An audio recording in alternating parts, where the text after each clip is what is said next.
दोस्तों, यह कहानी एक ऐसी लड़की की है जो अपने घर के नौकर से प्यार करती थी। वह नौकर के साथ संबंध भी बनाती थी।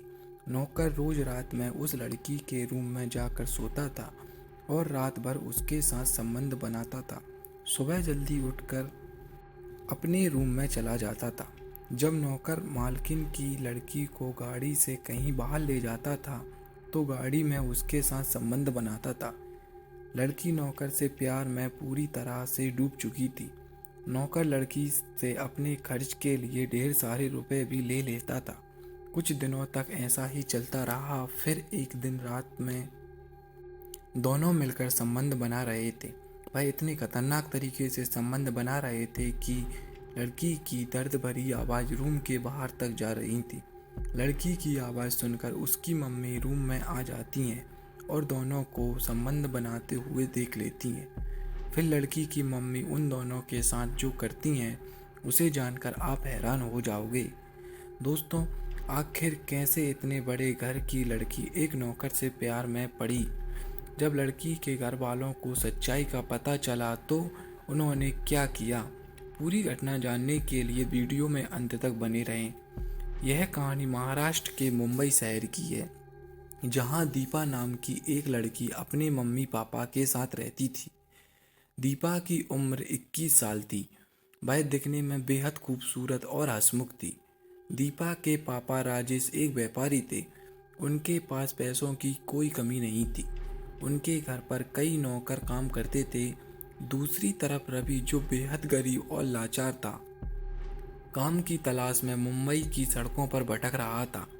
एक दिन दीपा का मन मोमोज खाने का होता है। वह अपने पापा को कॉल करके उनसे मोमोज लाने की बोलती है। दीपा के पापा राजेश बाजार मोमोज लेने के लिए गाड़ी से उतरते हैं। वह थोड़ी दूर पैदल मोमोज वाले के पास जाते हैं। उनके पीछे से एक ट्रक आ रहा था। ट्रक ड्राइवर नशे में धुत होकर तेज रफ्तार से ट्रक चला रहा था। वह राजेश को टक्कर मारने ही वाला था। इतने में रवि उन्हें खींचकर उनकी जान बचा लेता है। राजेश रवि का शुक्रिया करते हैं और उससे बोलते हैं कि मैं आपकी कैसे मदद कर सकता हूँ। तो रवि कहता है, साहब कोई काम दिला दीजिए, मैं काम की तलाश में भटक रहा हूँ। तो राजेश रवि को अपने घर पर रख लेते हैं। रवि को नए कपड़े दिला देते हैं और कल से काम पर आने को कहते हैं। दूसरे दिन रवि नए कपड़े पहनकर सज संवर कर राजेश के घर पहुंच जाता है। जैसे ही रवि घर पहुंचता है तो दीपा दरवाज़ा खोलती है। दीपा की खूबसूरती को देखकर रवि की आंखें थमी की थमी रह जाती हैं। दीपा को भी रवि अच्छा लगा। जब दीपा को पता चला कि रवि यहाँ काम करने आया है तो उससे यकीन नहीं हुआ कि इतना अच्छा लड़का एक नौकर है। दीपा के पापा ने रवि को दीपा का ड्राइवर बना दिया। फ्री टाइम में वह घर के काम भी करता था और रवि का रहना खाना राजेश के घर पर ही होता था। एक दिन रवि दीपा को कॉलेज छोड़ने जाता है। रास्ते में दीपा को पानी पूरी दिखती हैं। वह रवि से गाड़ी रोकने को कहती है और पानी पूरी खाने लगती है। वह रवि को भी पानी पूरी खाने को कहती है। फिर दोनों के बीच अपनी अपनी बातें होने लगती हैं। धीरे धीरे दोनों की अच्छी दोस्ती हो जाती है। अब रवि को दीपा बहुत पसंद आने लगी थी। वो दीपा से प्यार करने लगा था। पर रवि गरीब था और दीपा अमीर, इसलिए वह दीपा से अपने मन की बात नहीं कह पाता था। एक दिन रवि दीपा को कॉलेज छोड़ने गया तो दीपा कार में सो गई। कॉलेज पहुंचकर रवि दीपा को उठाने की कोशिश करता है पर दीपा नहीं उठती क्योंकि वह गहरी नींद में थी। दीपा को नींद में देख रवि दीपा को किस करने की कोशिश करने लगता है। जैसे ही वह दीपा के होंठों को अपने होंठों पर रखता है, इतने में दीपा की नींद खुल जाती है। वह रवि को जोर से धक्का मार देती है। वह तुरंत कार से उतरकर कॉलेज में अंदर चली जाती है। अब दोनों के मन में वही दृश्य चल रहा था। रवि को डर लग रहा था कि अगर दीपा ने अपने घर पर यह बात बता दी तो उसकी नौकरी चली जाएगी। वह दीपा से माफ़ी मांगने का फैसला करता है। जब दीपा घर जाने के लिए कॉलेज से बाहर आकर कार में बैठती है तो रवि उससे माफ़ी मांगता है और कहता है कि मुझे माफ़ कर दो और ये बात तुम घर पर मत बताना, नहीं तो मेरी नौकरी चली जाएगी।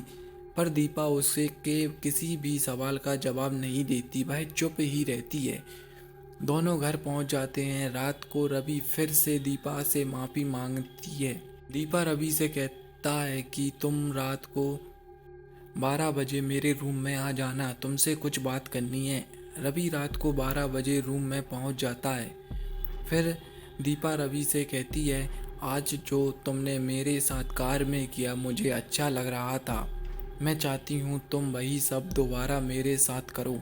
फिर दोनों मिलकर फिर से वही सब करने लगते हैं। धीरे धीरे दोनों अपनी हद पार कर देते हैं और संबंध बनाने लगते हैं।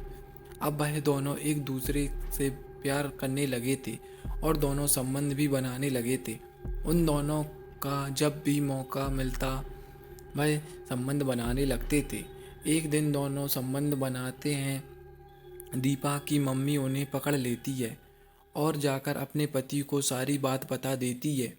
दीपा की के मम्मी पापा रवि को पुलिस के हवाले कर देते हैं और अपनी बेटी को बहुत बुरा भला सुनाते हैं। दोस्तों, हमारी यह वीडियो अब विराम लेने की स्थिति में है। इस कहानी को सुनाने का उद्देश्य किसी भी अपराध को बढ़ावा देना नहीं है, बल्कि ऐसे अपराधों से आपको सचेत करने के लिए हमने आपके सामने यह कहानी प्रस्तुत की है। अगर हमारी इस वीडियो से किसी की भावनाओं को ठेस पहुंची हो तो हम उससे माफ़ी मांगते हैं। वीडियो में अंत तक बने रहने के लिए शुक्रिया। कृपया करके वीडियो को लाइक कर दें, चैनल को सब्सक्राइब कर दें। धन्यवाद।